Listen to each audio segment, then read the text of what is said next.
Welcome to the Motorhome and Caravan Show with your hosts, Shane Malpass and Jason the Motorhome Man Reynolds.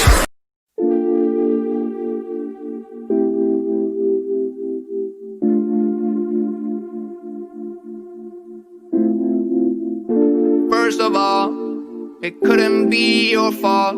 When this life of mine would fall, it will always be my fault. Trying to throw this shade on me, like they all hate on me. Don't bring that rage on me. Why they throwing shade on me, like they ashamed of me? I thought, what age are we? It's warm outside, and we all want shine. Let you know about it in the city, cause they in the crib this time. Whoa, got pics on the way like a vacay. Shoot photo with the AK. Got friends by my side, trying to have a great day. Then I wonder why they throw shades. Yeah, but it's all on me. Let them roam free like a European. Yeah, see me pick up the phone like I'm trying to haul a home, starting to act like E.T. Yeah, rock them shades, now they can't see me. Trying to run away, but I'm not speedy. Need no fake, I just want what's real, and I ride that way till I'm free. Yeah, this shade on me, like they all hate on me. Don't bring that rage on me. No rage. Evening. Good evening. Good day. Yeah. Good day. Yes, Chris Lee. I am sticking with that awful music again. Evening night, Ivan Sackwell. Evening, Toby the Camper Van. Evening, Volkswagen Avengers, Elizabeth, Phil and Lisa. Evening, Steve Edwards. Evening, Russ Finn. Evening, Leah Lonnie. Evening, everybody. Oh. You been watching the F1 by any chance, or the racing, or something? Yeah. Yes. Huge congratulations to Lewis Hamilton. Perhaps he might get a little bit of appreciation, mate, now, to be honest with you. Outstanding race he did today. Yeah, you're telling me about it. I watched the highlights a few minutes ago. But, yeah, he's very split in who likes him and who doesn't. But he turned his intermediate tyres into slicks. Yeah. Every week he does it. Very slick that was, wasn't it? Very, very. Yeah, are you on holiday? I'm in the Blue Mountains in Australia. Oh, why Australia? Because I'm a week behind and I never realised that they're in Wales. So we've got a nice have a celebrity theme tonight, then, have we? And next week. When next week? Oh. Right, so evening tonight, we're going to look at motorhome beds. I never knew there were so many different motorhome beds, Shane. No, when we sat there counting them the other day, how many was it? 12 total? There was a few, mate. There was a few. Yeah. It definitely was. We're going to have a look at all the different styles of beds, how they started off with the beds, and then how they've moved up and how they got to where they are, haven't we? Yes. Yep. Mark, have caravans got too expensive? There's a debate, isn't it? I don't want to come on. I see you putting a Christmas tree. Well, it's the debate at the minute, isn't it? Right, I got it. I think I feel as though I've been stitched up here. Why? Right. Have you been on Amazon, you pair, just lately? No. Not for a couple of hours, anyway. You've been buying green screens, haven't you? You saw the setup and the mess that is in this room. I never realised it was going to take an hour and a bit to set this all up. So I've got you in Australia. I've got you in a scenic surrounding with a Christmas tree. And I've just got a wall.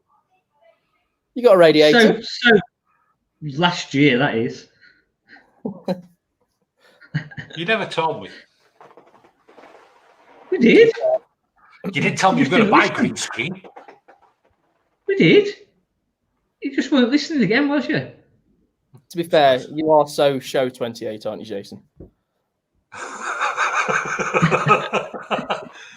You got a couple of videos today. Have caravans gone far too expensive? Yeah, well, there's we did mid to late 30s on new vans, and we've gone over £40,000 now. I thought caravanning was supposed to be cheap family holidays, and we're now looking at over £40,000. We're into motorhome territory, and it's do we need this level of excess? And it'd be interesting to hear from people in the comments, actually. Is it worth it? Is a caravan worth 40-odd thousand pound for a new one? And you've got It's the really giveaway. worth it. You've got the giveaway tonight, haven't you? Yeah, that'll be coming later. With a Don't question. ruin it yet. With a question. That leads into next week's show. That leads into, yeah. Which all will become revealed. Yeah, I'll just shake my head to that comment below. It's a green screen. It's a green screen, folks. He's got a green screen. Imagine what a bit of technology can do. And when the next video comes on, I'll have ordered my green screen. Yeah. I bet you can't have it delivered by the end of the show. You never know with Amazon. John, I'm interested tonight with John. He's doing dark sides. What is a dark side? Is the caravan side? Is the motorhome side? Is the site you can go at night? What is a dark side? I don't like your green screen. It's natural. Is a dark side what you was telling me about the other day, John and Mark? Or is that a different dark side? Best not to go there. Yeah, let's not go there. Just you hang fire. You wait until my little section comes up, and then you might learn a little something. You might not, but purposely tonight, John, not watched your videos because I'm really intrigued with this dark side. I gotta be honest. It's been really interesting, sort of researching this one.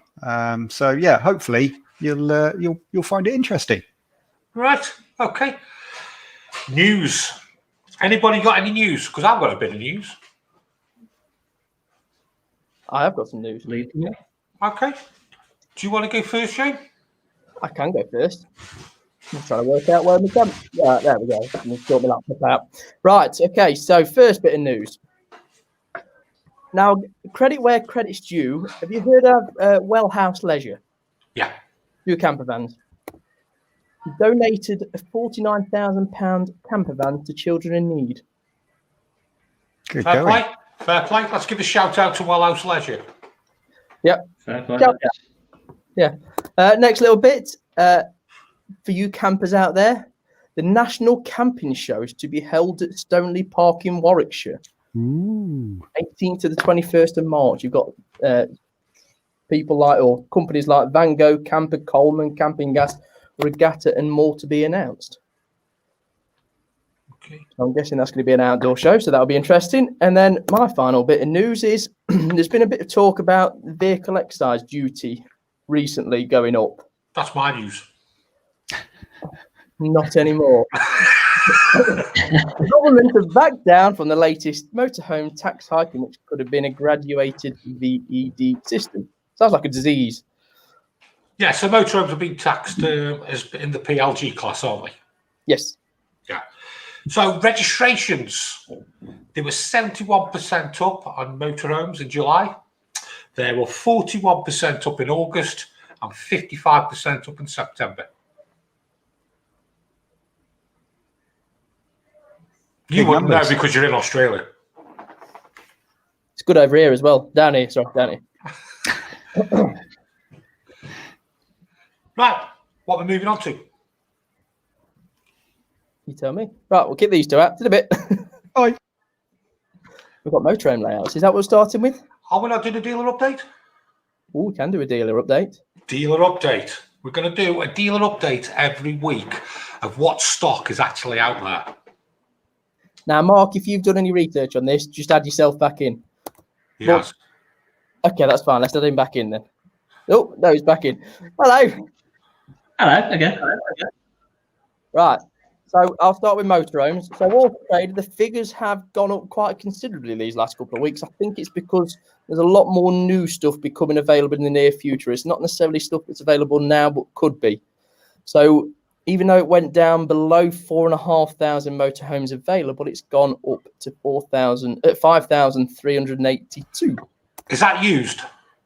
That's total. That's total. Used is 4,041. New is 1,361. So I can imagine that's gone up massively. I mean, if you have a look at newly listed on Auto Trader, you've just got some dealers that have put like 100 stock photos of a new motorhome on. So it's a bit false in a way. Well, there we go. 362 of them are private adverts, which that has gone up. Okay. And you've gone across the forecourts, have you? I will do in a minute. Let's go on to Mark. Yeah, so Caravans, we've got at the moment 1,421 new and used. That's dealers, private, as a complete collective. And again, there's a lot of new that's hitting out there at the moment. But I think the other thing that's happening is there's quite a few dealers that are still keeping a lot of sold stock advertised because they've not got sale stock to advertise. So it's a difficult one to get exact figures, and unless you sort of sit there and go through everybody's website and look at every individual one, it's difficult to get real true figures, in all honesty. What was the used? I didn't actually do a breakdown of new and used. I was waiting for a better data from Auto Trader, actually, and that should have come through on Friday, and it never came through. But that's a total. So that is a total of touring caravans, new and used, private dealers. So it's not a lot, and that's throughout the country, 1,421. So we're going to monitor this every week, aren't we? Yes. Yeah. We should next week. We should have a bit of data going back just before lockdown. So it'll be interesting to see what has happened since just before lockdown, over lockdown, and obviously to where we are today, with the amount of stock that's out there and has been out there. So, which I think we know how it's going to look. Yeah. So, I mean, just to go back to the dealers, there's three main dealers I'm just going to pick out for this week. One is Wellsbridge. They are based in Peterborough, quite a big used dealer. They're only used. They normally like to average probably getting on for 80 in stock, and they're down to 34. So they're building up slowly because they were down to the teens. Right. They've got that one. We've got Brown Hills, UK's largest motorhome dealer. Yeah. How many branches? They've only got one. Right. But they're a big dealer. Monumental numbers of motorhomes sold. They've got 16 in stock. Used? Yes. That's frightening. Spinney, have they got 3 branches, Mark? They've got 2. They've got 2 branches. They've got 33 used. That sounds as though they're up. Well, that's only 16.5 per branch. It ain't much. No. And so on. So they're building up slowly. They're a little bit better, but it'll take them a long time to get back to the stock levels they want to be at, which means that the prices will stay up. That's the main reason. They're not coming down, are they? No, everybody. Prices aren't coming down. No, everybody I spoke to over the last couple of weeks, they are buying as heavy as they can. Okay. Same with the caravans. So we've got Caravans and Motorhomes, which is Swindon, Oxford, and Reading. Between their 3 sites, they've got 47 between the 3 sites. So again, about 15 used caravans each. This is just caravans, isn't it? This is just caravans. Spinney on the caravan side, they've got about 16 at each dealer. Again on the caravan side. And then the caravan company, Andrew Scott, is probably one of the biggest used dealers in the UK. They're showing as 162 over the 2 branches, which is about 80, but there's a hell of a lot of sold stock on there. It's all used, but there's a hell of a lot of sold on there. So it's, again, difficult to get true figures. But I would imagine that Andrew's been selling a fair bit of stuff. So I wouldn't be surprised if there was only down to 40 each branch, and they've normally got getting on for 200 between the 2. So yeah, he does carry out a lot of stock, doesn't he? Yeah. So we're probably getting a false reading of them, really, aren't we? Yeah, it's a difficult one. Yeah. Yeah, it'd be interesting to see these numbers each week if we can get them onto the graph, and we can see where the market's heading, can't we, on stock wise? Yes. So yeah. Okay, see you in a minute, Mark. See you in a bit. So don't forget, Mark's giving away a giveaway with a question that leads into next week's show. And I really don't know what's happening next week. Well, I do. Motorhome beds, Shane. We had a chat about motorhome beds and the evolution of motorhome beds, didn't we? Yes. Because there's a lot of them. More than people realise, probably. which if you're a newbie, which is a lot of newbies this year, it'll be a bit of a minefield because you can't get to see them as well. We had to do 4 videos of this, didn't we? We did do, yes. Yeah, so we'll do the first 2 now and do the other 2 later, shall we? Yep. See you shortly. Okay, mate.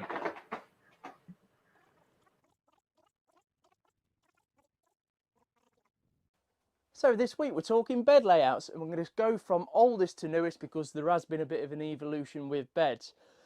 Most of them were based on the Caravans, and this is no different with this Auto Trail. Auto Trail and Auto Sleeper are classics for doing the front bench seats. So what have we got? We've got 2 inward facing seats with backrests.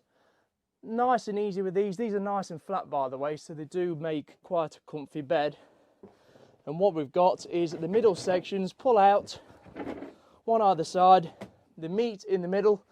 Now, a good salesman will make this nice and easy, or look nice and easy.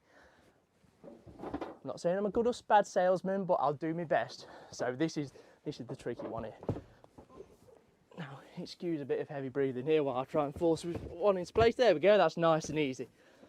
And there we have bed layout number 1 of 12, the bench seats.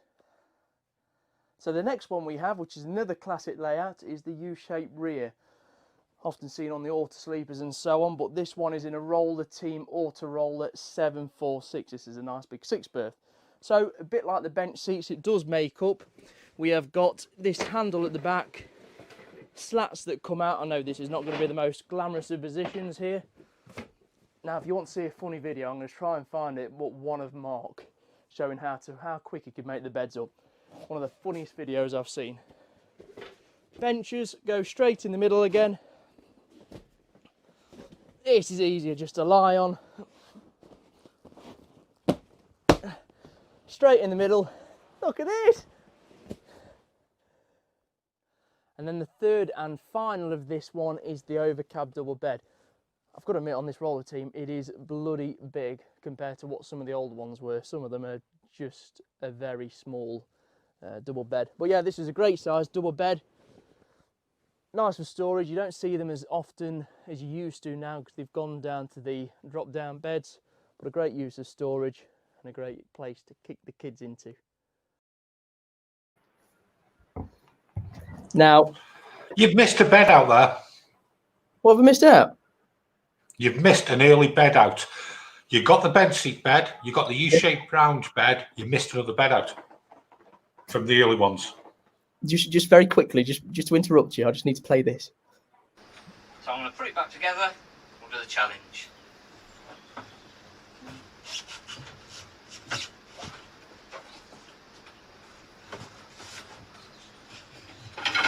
Oh no, it's all fell to pieces.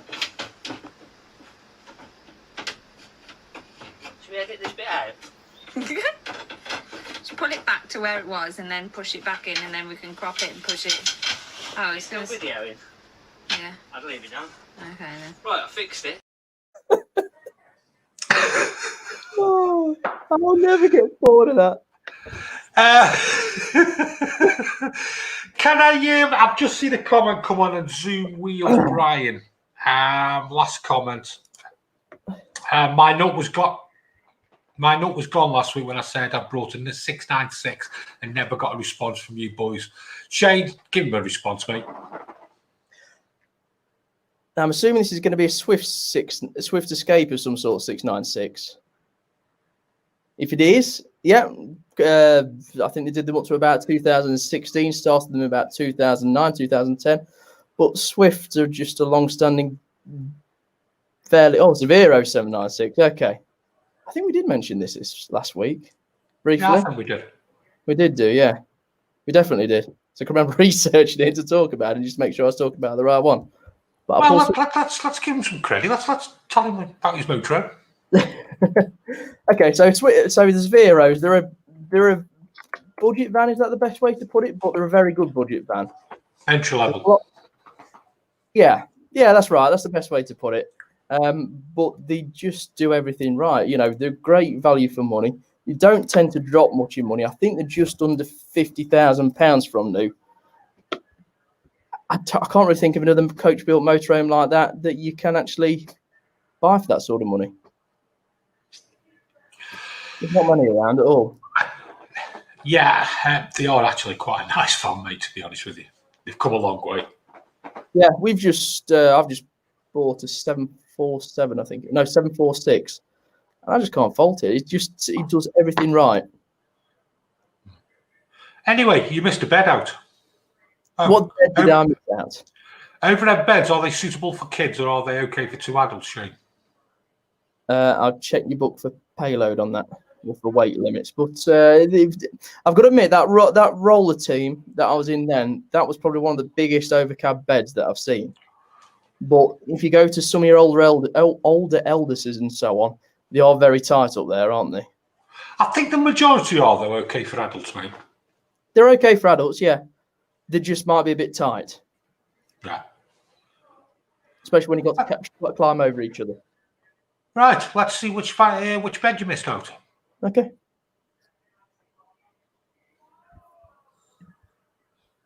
You want me to press that, don't you? Well, obviously.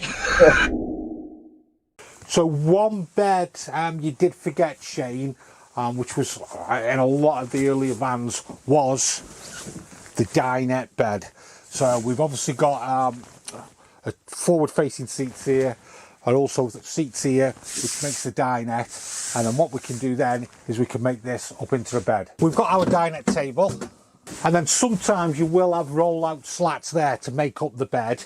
But with this one, you just get the table,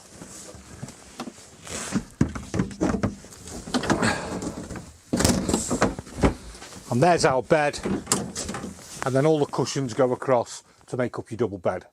So then as beds, fixed beds start to come onto the market in the motorhomes, the first real fixed bed was the French bed, where it's at the back, normally next to the washroom, and then it does slightly cut off towards the end of the bed. Now the drop down bed is pretty much in all the A classes, and I think it was Heimer who pretty much did the drop down bed first. So let's have a look at the drop down bed. Now the drop down bed, with it being an A class and you've got such a big cab area, the drop down bed in the A classes just gives you so much room. Just look at the size of that bed. And then what was also started in a lot of the early vans, I think it was CI, is the bunk beds. So you've got your 2 bunk beds there, and then normally you will have a dinette here, so it makes a perfect family motorhome.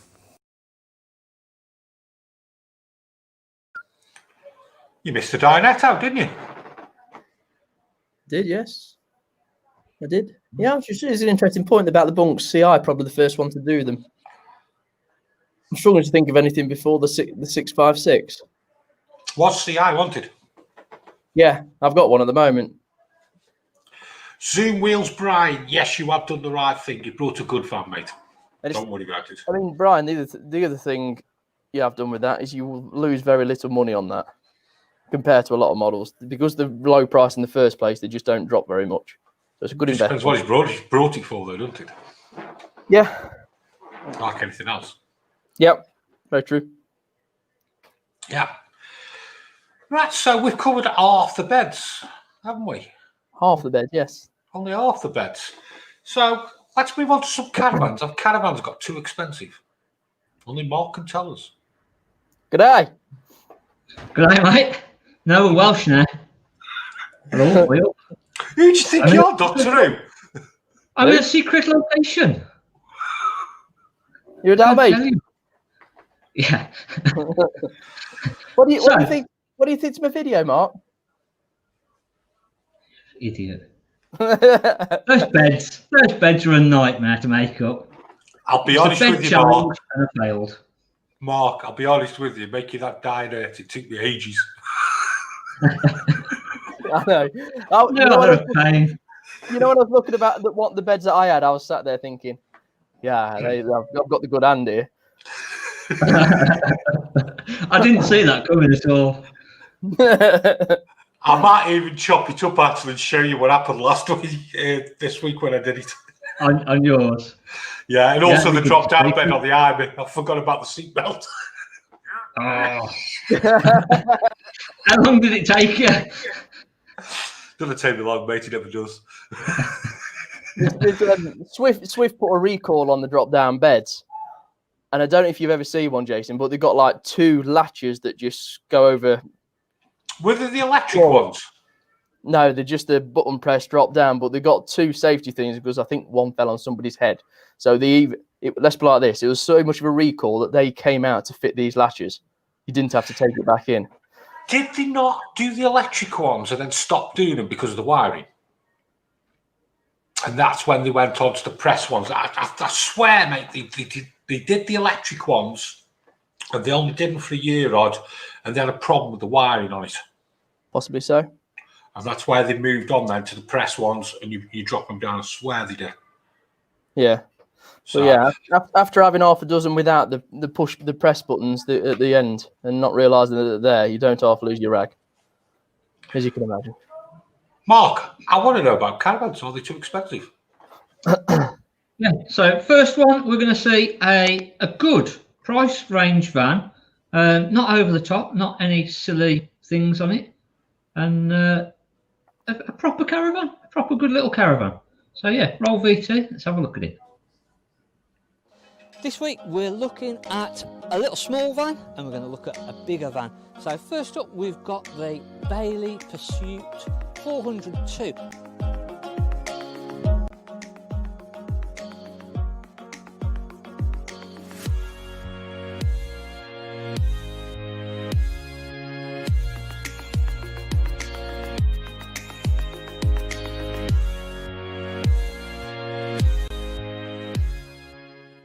1,090 kilograms maximum, so a real little lightweight van, compact van. So let's have a look inside and see what it's like.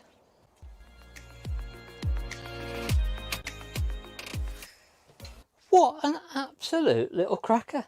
As I say, 1,090 kilograms, so it's a lightweight 2-berth. We've just got the seating area at the front, which this makes into a double bed, or we can use it as 2 single beds. They are a good size, this. We've got the little fold-up table, so what more do we need? We've got the little kitchen area, so we've got full fridge, works 3-way, hot and cold water. We've got our 3-burner hob, and then our grill and oven combined, so we've not took up extra space. Got the microwave, and again, huge, absolutely huge amounts of storage in this. And then at the back, you know I like a nice little washroom. Absolutely loads of room in there.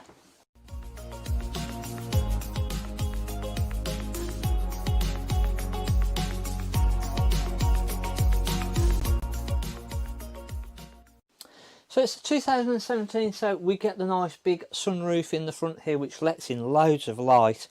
And again, if you're looking for something a bit smaller, you don't want it too heavy, you just want to go a bit wild camping now and again, this has got absolutely everything that you're going to need. And sometimes I think we can go a little bit too far. We want all the big plush things, we want a big huge van. If it was just 2 of us, this would be ample. This is plenty, to be fair. So what more do you need?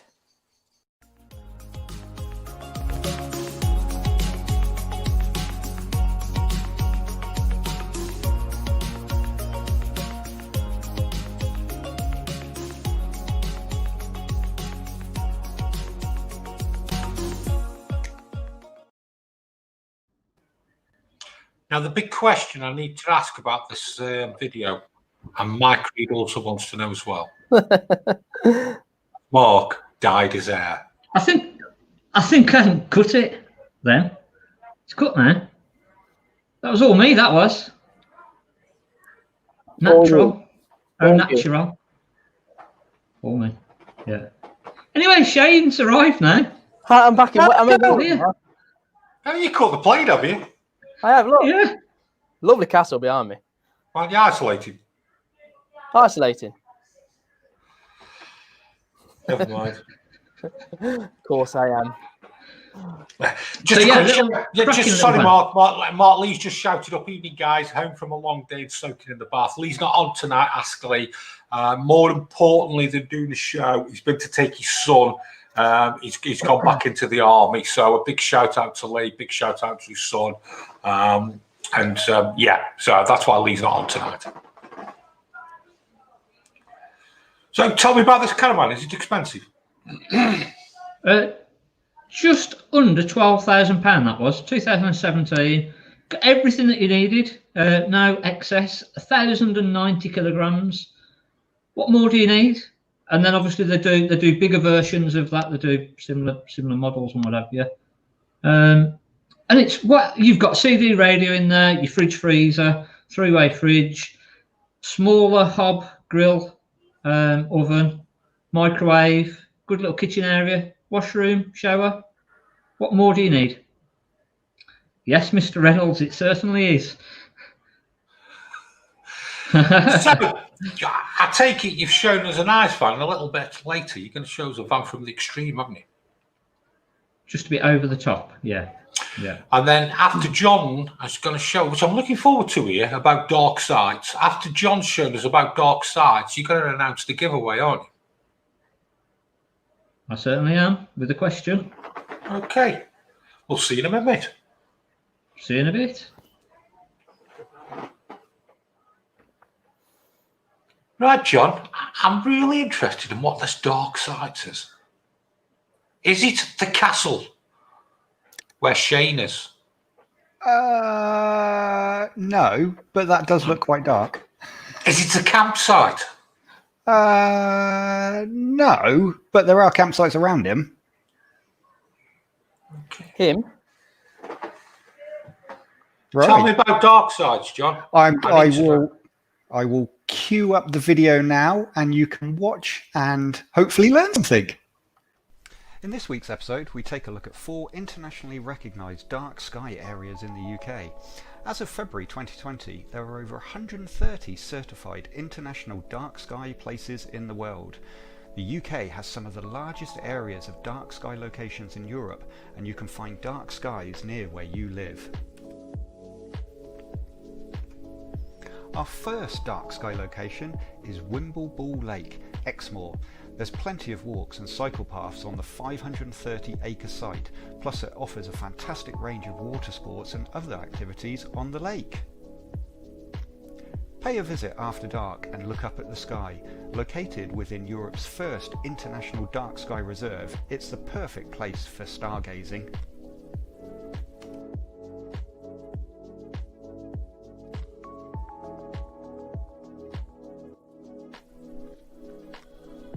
As we leave Wimbleball, we head north to Snowdonia National Park. Pop into one of the National Park's information centres where you can get information on local events and attractions. Snowdonia National Park is the second area in Wales to be designated as an international dark sky reserve. On a clear night you can see the Milky Way, all the major constellations, nebulous, which is bright clouds of gas and dust, plus shooting stars.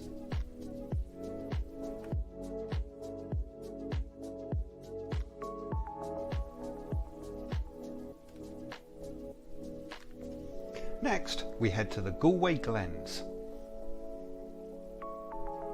There are 3 visitor centres where you can start exploring from. Chatting Shores Visitor Centre is one of a small selection of forest car parks trailing overnight stays for motorhomes and campervans.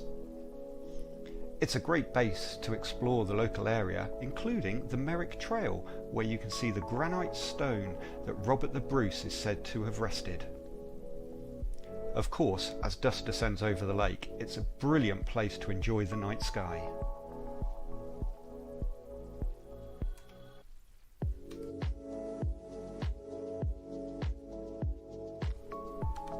Finally, we head to Northumberland and Kilda Forest Park, where we find the Kilda Observatory.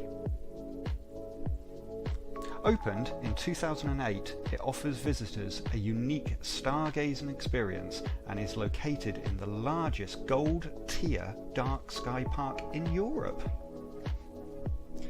Various events are held at the observatory throughout the year, and if you're lucky, You may even see the northern lights.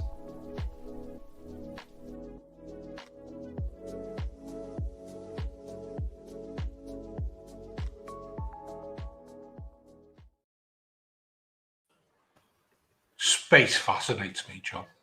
Mate, honestly, it's one of those things. It's one thing that I've wanted to do specifically, go away to a dark site zone. And there are plenty around the UK, but there are only a handful that are designated as international dark sky zones. Just hang on. What is designated and what are the rules? Can you not build there, or what? Just explain to me. So what it has, it has restrictions on building in the area and the amount of light pollution that it can have. So on the international designated, the top tier ones, there's only about 12 sites in the UK. 12 sites in the whole world. Now in the UK, if I just bring this map up. There are about 4 or 5 international dark site zones. Now, they're on the little key is the green blob in the pinprick, and there's only, like I say, there's only about 4 or 5 in the UK. Now, there are a load of other sites all around the UK that you can still see the stars and the constellations, and it's fascinating to think that you can go in your motorhome or your camper van or even in your caravan, but then off in your car to an area that is so dark, given that there's no clouds, that you can actually see it. Now, we did one. You didn't have to get around there, Shane. I was going to say, it's either gone green on this one. I'm not sure on this one. You see what I got to put up with. But mate, no, listen, there's I think looking at that video, there's sites around the UK, no matter where you live, that you can get out to at night and on a clear night. And we're coming into the right period now, the right time of year to be able to get out, clear skies. It's getting colder. The weather's changing. We're not getting so much cloud and rain. And once we're out of lockdown and you can get back out again, then some of these sites, it's certainly worthwhile looking to go and have a look at and just enjoy the amazing views that we have in the UK. Oh, mate, it hurts me head, space does, because I can't get my head around infinity. Yeah, it's a big number. Do you ever watch the International Space Station come over? Yes, yeah. So on first lockdown, like many others, there was a chap on Twitter who was posting up the flight times of the International Space Station. Yeah, but also, did you ever see? I can't remember what it's called. It's like a chain of satellites. It was basically what it was. It was SpaceX. Yeah. SpaceX was sending up, I think they're sending up 800 satellites. Yeah. And what they're going to do is they're going to blanket the world for internet. Yeah, so, it's a shame, really. It's going to ruin the night sky for everybody. But can I let you a little confession about the International Space Station? Go on, eh? I used to get the kids for years on that. You know, I used to say to Santa. We still do. Here he comes. They were like, "Why are you not dropping the presents off now?" Oh no, he's busy. He's en route. Did you actually see the SpaceX rocket go over? Yes. Now, now, I watched that live take off, matey. Now, don't quote me on the figures here. It took off at 7:30, right? It came over England. It's about 7:47. Yeah, it was like 20 minutes later or something like that. Yeah, that's some power. Yes. Yeah, and it was quite amazing to watch, actually. I mean, and then when it went dark, you then got the satellites coming off because they were going out the spaceship. They were following one another, then they were slowly separating. Yeah, it's amazing to be able to, like say, get in that night sky and have a look around. And like say, you really don't realise how bright that night sky is. Unless, honestly, where were we? We were in Cornwall 4 or 5 years ago, and we were staying. We didn't have a caravan then, and we were staying in a cottage with some friends, and we basically took it in turns for the adults to go out for an evening meal one night. And me and Sarah went out for a meal, came back, and we were staying at this cottage. And we got out of the car, and I looked up and I said, Sarah, look up. And she went, oh my God, I've never seen anything like it. It just popped. And if you've never experienced that, because where we live and generally the population, the towns and the cities that we live in, the light pollution is too great. You can't get a good view of the stars and the solar system. You visit one of these sites on a clear evening, it will blow your mind. It really will. How much fun do you have lying on the grass outside when there's an asteroid belt coming out? It's brilliant, isn't it? It is. It's like summer days, isn't it? Sitting in the garden, looking at clouds. We've got a great country. Yeah, we have. I mean, like I say, I mean, look at this. I mean, that is what you can see with your naked eye. It's the Milky Way. That's our solar system. It's amazing. Here's another view of it. Look at it. And that's our UK. That is our countryside that you can get out to and you can visit.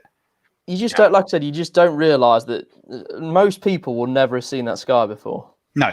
And it won't believe how many there is and how bright they are. It is mind-blowing. It is. I mean, the thing that I would love to see personally is the Northern Lights. And I'm not going to say Aurora Borealis. I think that's the correct way of saying it. But again, this is over the Kilda Observatory. That's Northumberland. And you're seeing the Northern Lights. There's another picture. Look at that. I mean, it's beautiful. Yeah. That's a goal of mine I want to go and see. Yeah. And it's on our doorstep, John, isn't it? Exactly. And I think that's the thing. I mean, the sites that I've looked at, I mean, if we just rewind back to the video bit of the section, there was Wimble Lake, and this is, like I say, this based in southwest UK. So what I've done is I've circled where Wimble Lake is, and here's a selection of campsites around it, and there's one sort of slap bang right next to it. So there's plenty of areas for you to be able to stay. And we go up to Snowdonia, so North Wales.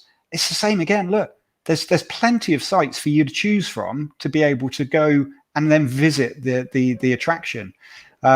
Chattering Shore. Chattering Shore Visitor Centre, Galway.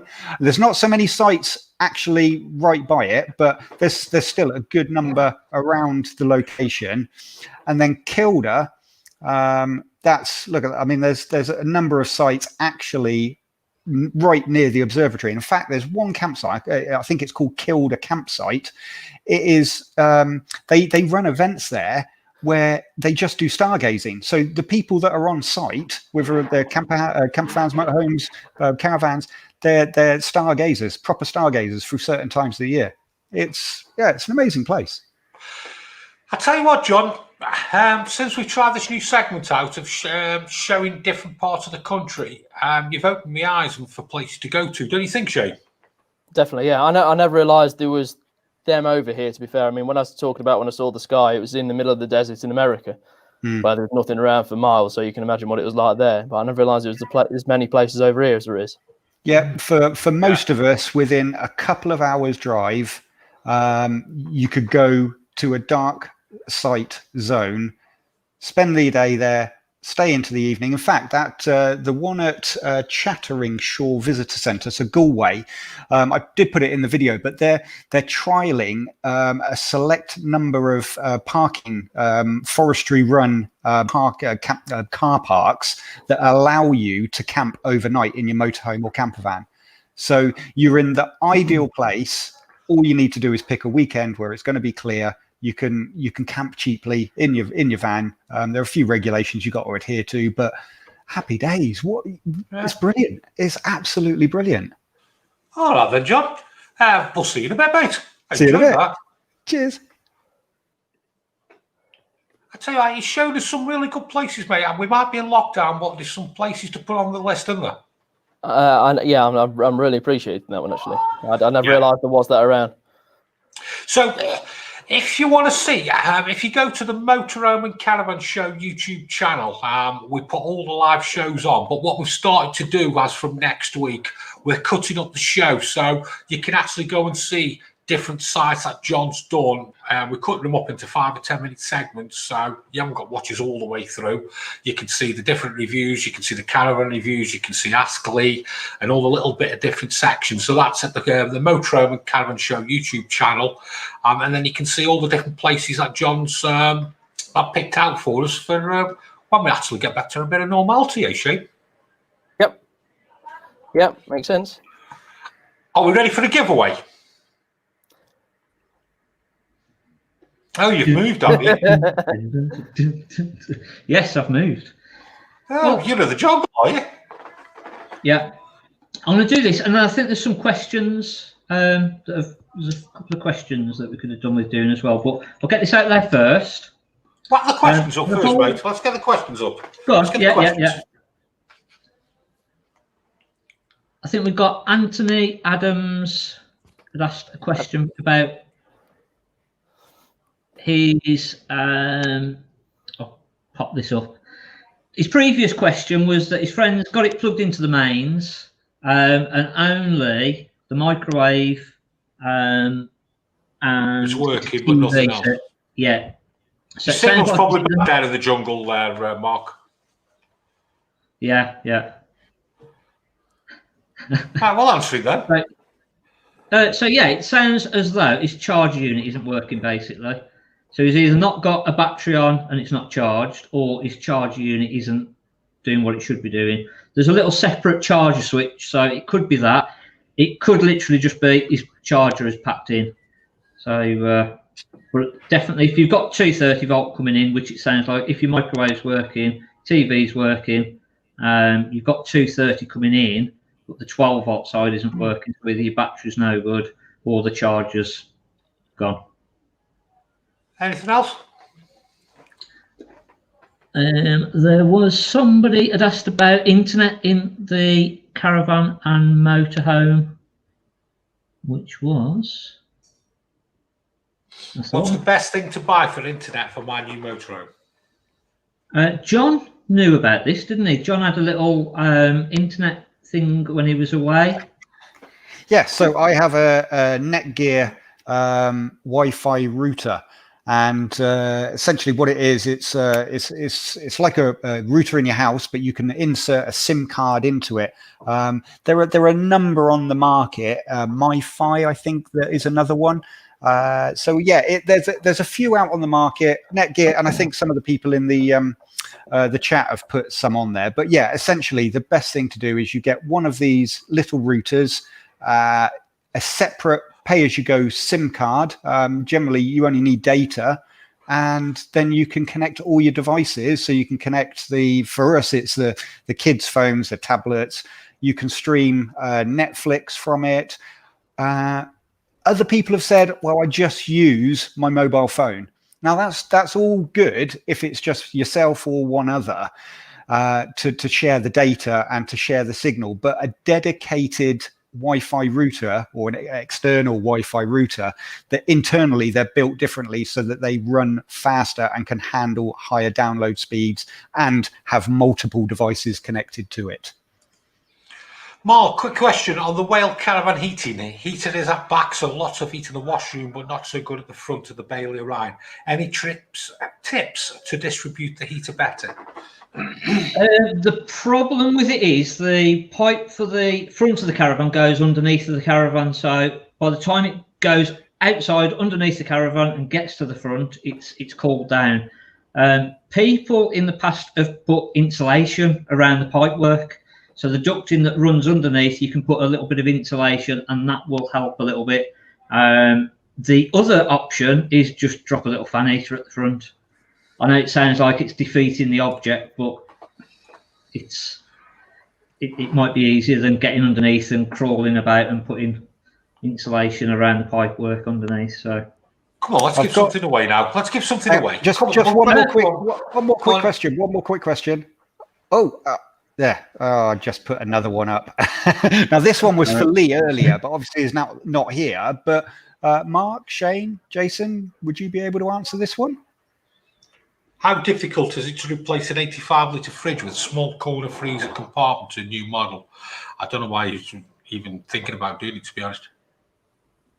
Unless it was that the fridge had packed in, but you've got, if you're taking the old fridge out, you've got gas pipes that you've got to cap off. You've just got to do like for like, haven't you?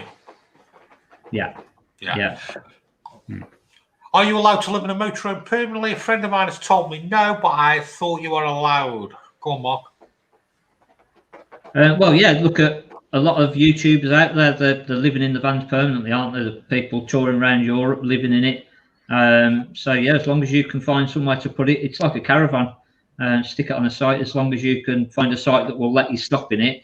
They normally say you've got to have another address for a permanent residence, but there's ways around it, so people do it. Right, come on, let's give something away. Yeah. So tonight's prize is the Dometic gas level checker. So you use this just to check how much gas you've got in your gas bottle, how much gas is left in there. They are pushes the side. No, so it's, yeah. Sorry, I'm down under now. Oh no, I got it the wrong way around, didn't I? What does it do? Sorry, Mark. What does it do? So it takes the measurement of how much gas is left in your gas bottle. So without having to get the gas bottle out and shake it and have a guess. And my channel will be putting a little video up this week at some point about a few of these different gas level checkers. So look out for that. And yeah, it will literally just take a measurement of how much gas you've got left in. So there's no guesswork in it. You literally just pop it against the side of the van, and when you come down the van, it will tell you how much gas is left in there. They are cheap, Mark. No, they're pretty expensive, to be fair. Sponsored by the Caravan place, about 50 quid. Fair play. Cool. So if you want to win a gas leveler thingy-majiggy at 50 quid, which is 50 quid, that's a fair giveaway, mate, out your own pocket. You deserve to ask the question. I don't know if I don't want to do this or not. The whole thing of the jungle and the Welsh castle and Anton Deck, I'm a Celebrity starts tonight, doesn't it? So what better way than if you were going to decide what Bush took a trial that we should do. Get your comments in. The best comment wins. And you never know. There might be a little twist. Let's just rewind this. Say this again. A second. What? Hang on. What Bush took a trial? What do you mean we? You should. Yeah, we. No, we. No, I haven't signed up for anything like this. It's no good. It's no good one of us just doing it, is it? We've all got to do something. I'm not saying that we're going to eat a camel's penis or anything like that. But put the comments out there. Let's have a look at them, and then we will come up with some way to do our own little Bush Tucker trial at next week's show or something like that. So, which Bush Tucker trial would you like to see us do? Yeah. Who's picking this one? I'm not saying that we're going to do it. I reckon Shane should pick this. Oh. You think what? Well, go on. Either of you. Whoever wants to pick the answer, go for it. Shane, we need to team up on this. We'll pick the winner of this one. So, the question is, which Bush Tucker trial would you like to see John and Mark do? No. No, these boys. It's these guys that you want to see do. Right. Okay, we've seen a caravan that's good value. Our caravan's too expensive. Mark, take it away, mate. So yeah, we're going for a bigger van now, and I'm not saying that it's not good value. It's do we need all of these extra mod cons? So roll VT and let's have a look.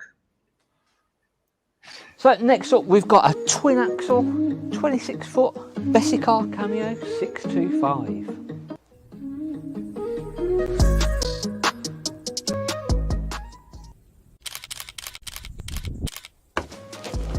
Coming to have a look inside and see what it's like?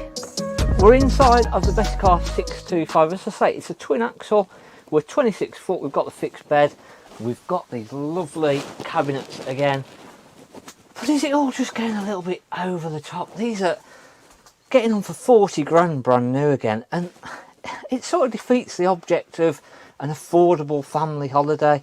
It was all meant originally for cheap family holidays, and have we all just gone a little bit too far? Do we need electric opening sunroofs, reverse camera, the big fridge freezer? We do get a lovely kitchen area to be found. We've got the little fold up workspaces.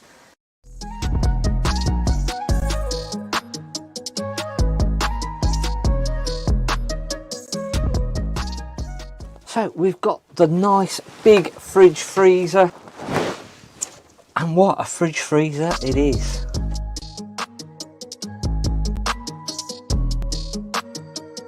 So we've then got the fixed bed, and then leading through we've got the nice big washroom.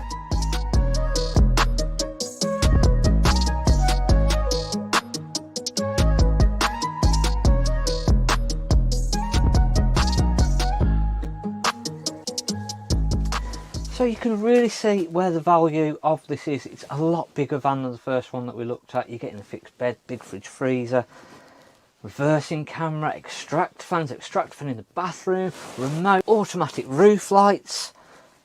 But do we really need all this? We're supposed to be going away for fun, for holidays. Have we just gone too far?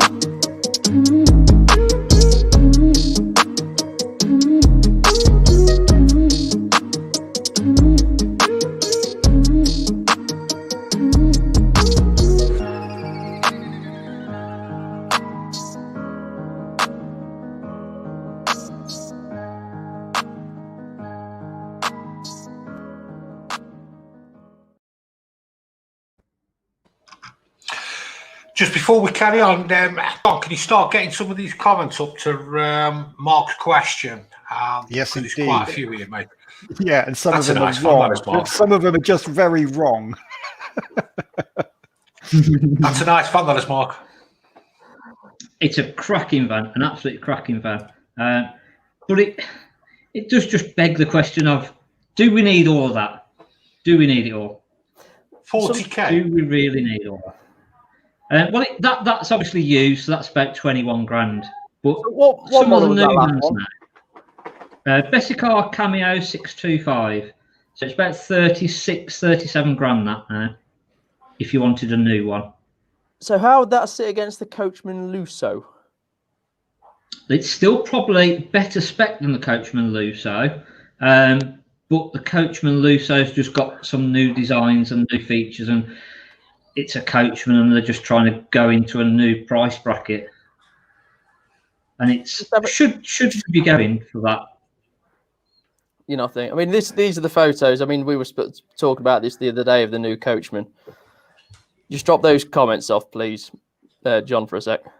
Yeah, it does look similar with the lighting, doesn't it? Yeah, very, very nice van, isn't it? That really nice van. Yeah, that's a stunning caravan. But 43 grand by the time you paid delivery, etc. Now, look, I'm not going to be biased here, Mark. If that was 50 grand and it had got an engine, we'd be raving about it. Yeah. But you sort of that's just what you're used to with the motorhomes, isn't it? And that's the problem, is that they're starting to. You look at some of the van masters, and van masters have always been expensive. But Ariba now they've come out with a European model that's €70,000. That may come over to England, and it's sort of, hang on a minute, what on earth are we doing? Why are we going? Why do we need so much excess? Why do we need all these things? Surely it's supposed to be cheap holidays, and it's just gone a little bit too over the top. I think there's a bit of a crossover, really, isn't there? Now, you've obviously got people that were used to hotels and so on, and they're just crossing over to the new market. I don't know. There's options, isn't there? So how much are van masters? Because I forgot they were around. Yeah, Van Masters are still, well, you can spec them to whatever you want, so you can end up paying whatever you can afford, basically. But they look like a dog's rear end. They look horrendous. It looks like an old 1990s thing that you just pulled out of a field. They're I've got to admit, horrendous. I'm just having a very quick look on the Van Master website, and it looks like the 60-odd. Vans I it looks like the Vans I used to buy back in 2008. Yeah. Mark, can I ask you a question now? Right, just a bit of serious one. You've been selling caravans and in caravans for a long time, right? Is 40k for a brand new caravan like, whoa? I don't know. I don't know whether I can remember sort of mid 2000s brand new vans were like 12, 15 grand, and that was sort of 20 grand was top of the range. And I don't know whether it's just that you look back and you go, gosh, like how have we got from 20 grand to 40 grand in the matter of 15 years and plus? Yeah, I don't know. I don't know. I don't. Whether it's just me looking back at that and going, like, it used to be affordable. It used to be a cheap family holiday. You look at finance payments now on £40,000. That's not affordable. It's a different clientele, isn't it? Is the best way to put it. We're talking about the roll team. We're talking about the roll team Severo a few minutes ago. I mean, I can remember going to work with my dad when I was 7 years old, 8 years old, something like that, and the roller teams were 18 grand. Yeah. For a motorhome, which is like mid late 90s. You look at it now, and it's, I don't know. Maybe I'm wrong. Maybe it's just me. I can't get out of that sort of older price thing in my head. I don't know what it is. But it's just, do we need all this excess? Is it? If Is it was reaching me out and to I'd a bought different that, market, Mark? yeah, possibly. Maybe I'm just, I don't know, just set in the old ways, and I think if they're ever going to push the more expensive ones, I think now is the time to do it because you've got a bigger audience all of a sudden. Yeah. There's not really many options. Yeah, it's a good shout, that is, Shane. Yeah. That's open a can of worms. Can of worms. Cool. I've noticed a lot of these comments are going to involve eating and drinking, aren't they? So the question tonight to win Mark's gas leveler is, Shane, which bush tucker trial would you like to see us all do next week? See them in, Mark. Get your answers in. See you in a minute. Why did you let him ask a question? Why don't we just stick to those two doing it? It was your idea. Only because he was giving it away. You've got your green screen. He's got his green screen. You've got all bush tuckery, haven't you? You got carried away. Now look at the comments coming up. We're gonna have to eat this, drink this, do this. Look at more manure. A green sleeve like.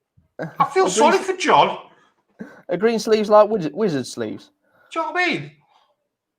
Which bush tucker trial would you like us to see? Poor old John's going to get the brunt of all this. I know he is. Not fair. Right, let's finish off our beds, mate. Okay. We're halfway through the beds. Let's carry on how the beds progressed in motorhomes. Yes.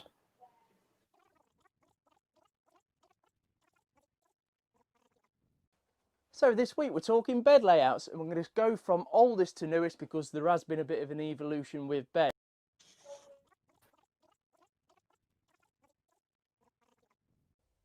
So as we move through the years, then we get back into more into the fixed beds. So this is what they call a transverse bed. Positives is you've got a really nice big garage below. Negatives, you have to climb over each other to get to bed at night. Depends what you want, depends if you need that garage, but there is another layout which I really like, which I'll show you in a second, which I prefer. But yeah, this is the transverse bed. Next in the battle of the fixed beds, we've got the island bed. Bit like the French bed, but you can get it all the way around it. You can have this as a side island bed as well, but you don't get many of them. And as of 2020, you have got a few more drop-down island beds, which is completely different again.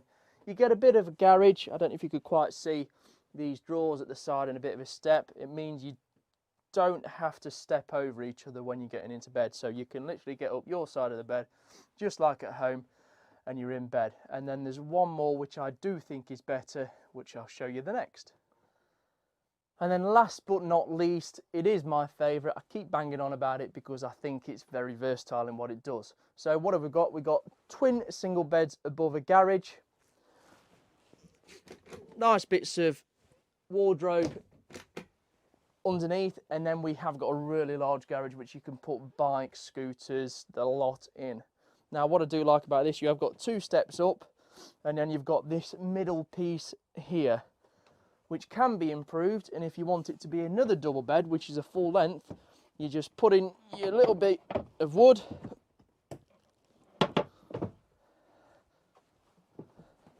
put your filling cushion there, and then when you jump in bed, you don't have to be jumping over each other like you would in a transverse bed, but you've still got the benefit of the garage, and you've still got the access a bit like you do with the island bed. Me, the dog, and my missus.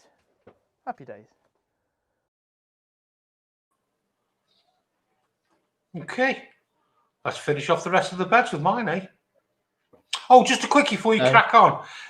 Carl Pierce, KTG Caravans and Campers. I'm like a kid in a sweet shop whenever I go to KTG Caravans and Campers. Do you know why? KTG Caravans and Campers, KTG Caravans and Campers, like a kid in a sweet shop.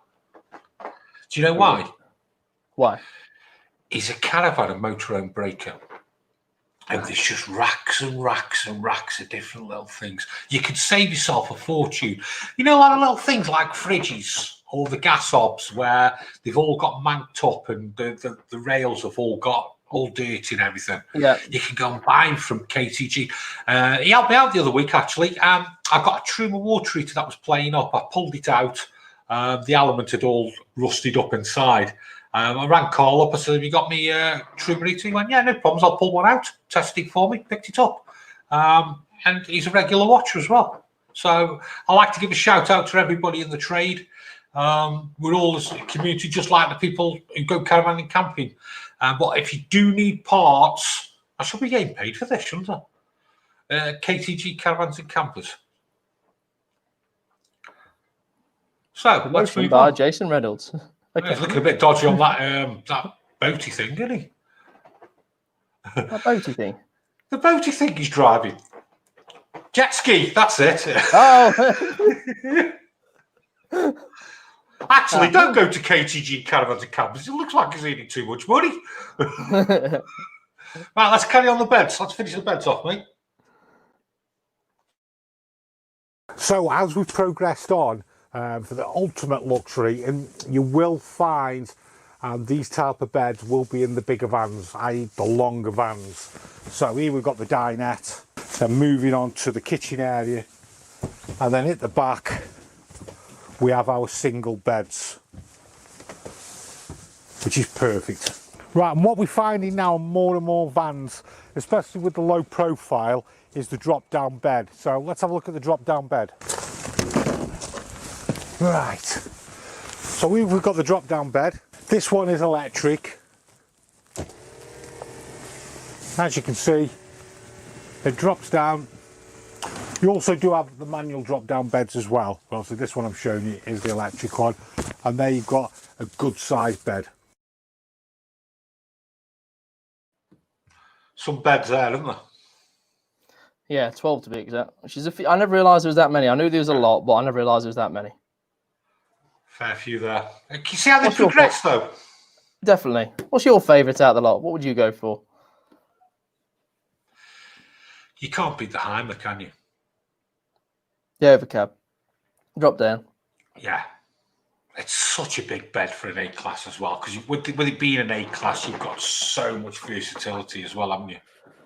That's why I like using an A-class Yeah, that's why I like that Carthago as an example, because you've got twin beds above the garage, which means you've got a nice big garage. You've got separate beds which you can both get up without climbing over each other, and then you got your friends who are in the drop down at the front, which is a comfy enough bed as well, without them suffering too much. So, we've seen drop down beds. We've seen an expensive caravan. Is it worth it? We've seen dark sides. We've done quite a bit tonight. Yeah, yes. But the biggest question is, what would you like us to see us do? Which bush tucker trial would you like to see us do? So let's bring Mark on and let him pick his prize. Pick his winner, sorry. Go on, I'll let you two fight it out of who you think that you should win.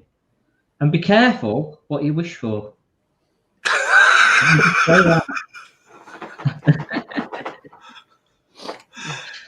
I'll be honest, I've been looking at the comments. That's all I'm going to say. Be careful what you pick. Have we, John, can you bring John up? John, is there any comments that are going to win this gas? No, because they're all wrong. You're trying to make us do horrible stuff like eat fermented eggs or a pig's willy. I think there was one also that said go teetotal for a week. Are you mad? We missed a trick here, haven't we? We should have put, the question should have been, what bush tucker trials should Lee do? Oh, yeah. Yeah. Right, Mark, go on, pick a winner, mate.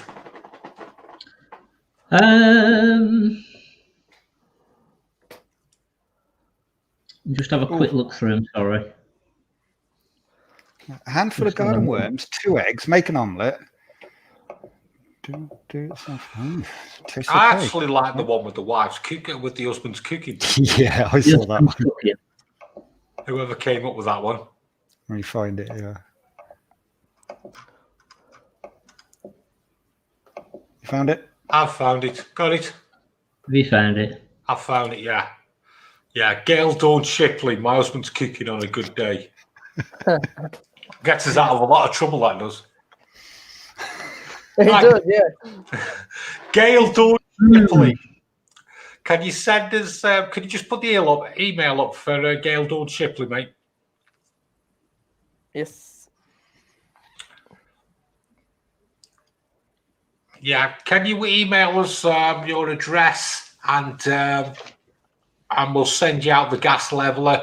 Also, by next week, can you send out 5 meals for us, please, to try? Yeah, 5 meals for us to try live next week. Gail Dawn Shipley's won that. So next week we're bush tucker trialing, aren't we? We are. I'm just going to move the laptop out of the way. I've been using it as a. We're doing this. The bush tucker trial. It doesn't work on the screen. I'm glad you two are doing it. So next week we're going to be doing some trials, and whoever loses the trials is going to be doing on one of these, the Bush Tucker Trial Challenge.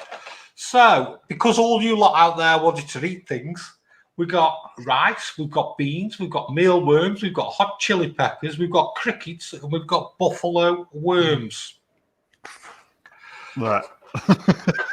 The odds aren't looking good for Lee. They're not, are they? No, I they're not. 41 at the minute. I love how this is just like blended into the background.